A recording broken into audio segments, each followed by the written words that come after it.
Welcome back, everyone. It's Anilwani with your pop culture fix. Let's see what's been making waves this week in the world of celebrities and trends.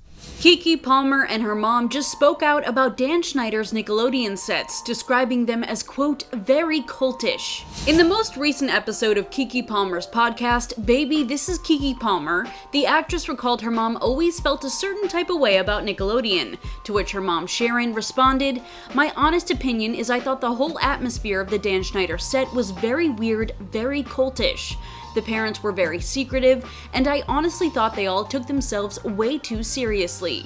Dan Schneider was seemingly the main subject of a recent docuseries by Investigation Discovery and Max called Quiet on Set: The Dark Side of Kids TV, which contained multiple interviews with people who worked alongside him at Nickelodeon. Schneider has since filed a lawsuit against the Quiet on Set producers for defamation. While Keke Palmer herself never worked on a Dan Schneider set, she was the lead in a show called True Jackson VP and also voice acted for an animated show called Winx, both for Nickelodeon. Palmer and her mom also took a moment to share their shock over Drake Bell sharing in Quiet on Set that he was abused by Nickelodeon dialogue coach Brian Peck, to which Sharon commented, "When I saw the Drake story, it just broke my heart because I could see how his parents got trapped." Trisha Paytas just responded to Brooke Schofield's apology video and made herself very clear on where she stands in the controversy. Popular influencer and co-host of the canceled podcast Brooke Schofield is currently facing backlash online over resurfaced racist tweets from 2012 through 2016. On August 3rd, Schofield took to TikTok to apologize for the tweet she wrote when she was between 15 and 18 years old. They unfortunately are not fake. Those are real tweets, like real things that I said. I feel the same way about them that you do. I think they're so disturbing, they're wrong, they're horrible, and they're disgusting. I was adopted by my grandparents when I was like 10, and I grew up with them from that point on. And as is true for a lot of grandparents, they're a little bit less progressive than a lot of us are now. It wasn't until like even after college that I really started to like shift my way of thinking, and there are people in my life who I might have looked up to forever who I do not agree with. Despite the apology, many continued to call out Schofield in the comments, specifically mentioning her tweets about the 2012 killing of Trayvon Martin. As the controversy continues, many fans were wondering if fellow YouTuber and friend and collaborator of Schofield's, Trisha Paytas, would respond. Paytas is a YouTube veteran with a career filled with numerous controversies of her own, so she's likely learned a thing or two from her own experiences. On August 6th, in an episode of the Just Trish podcast titled Brooke Schofield's Apology Backlash, Paytas addressed the controversy head-on. No one's entitled to forgiveness. It's great when people can, because I feel like that is the only way people like grow and change. Those are like horrible. They're horrific. They're really hurtful. I mean, it's obviously hard for me to talk about because I am white. So it's just like, they hurt me, so I can't even imagine, like, right, and like you're obviously, like you said, a person of color and stuff like that, and then like the Black community. I know I'm not the person to comment really on this at all, but it would be weird to like not talk about it. There's certain things you just can't walk back. There's no defense I have for this at all. Like there's just none. Talking from experience too, it's just like you hurt a group of people and it's like you've hurt them forever and it'll always come up. Fans in the comments were overwhelmingly supportive of Paytas' take on the situation, with many applauding her for taking a firm stance on the issue while also acknowledging her own situation. Hunter Schafer just opened up about her relationship with Dominic Fike, claiming that he cheated on her and explaining how that fundamentally changed her. Hunter Schafer and Dominic Fike's relationship began under the spotlight of Hollywood and gained public attention through their roles in the popular HBO series Euphoria. Schafer, a model and actress known as Jules Vaughn in Euphoria, and Fike, a musician and actor who joined the cast in the second season, reportedly started dating around early 2022. The couple called it quits in July of 2023, and on a recent episode of the Call Her Daddy podcast, Schafer explained it was one of the cleanest breakups she's ever had. However, when explaining why they went their separate ways, Schafer claimed part of the reason was her discovering Fike cheating on her after going through his phone. Schafer opened up to Call Her Daddy host Alex Cooper, sharing, "This whole process of realizing cheating has nothing to do with you, and it has everything to do with that person and whatever kind of pain they're in and whatever they're dealing with." As a trans woman also, with a man who has never dated that before, before. I knew it wasn't the truth, but because of the way I've been socialized as a trans woman, it fundamentally changed me, and it's still something that I'm working through. Despite this, it seems Schafer holds no ill will towards Fike and commented that they both have a lot to work on.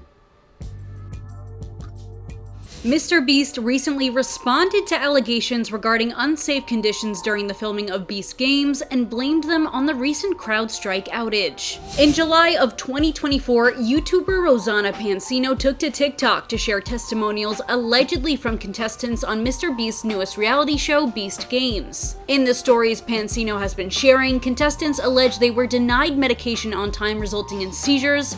The challenges have allegedly resulted in injuries, and claim they were not given enough food and water. What is going on here is beyond disgusting and extremely dangerous. So I'm gonna read to you her message. I was a contestant until the end. I also didn't accept their hush money. People were having seizures because they were not getting medication. Men started realizing that they could take out the women without being eliminated.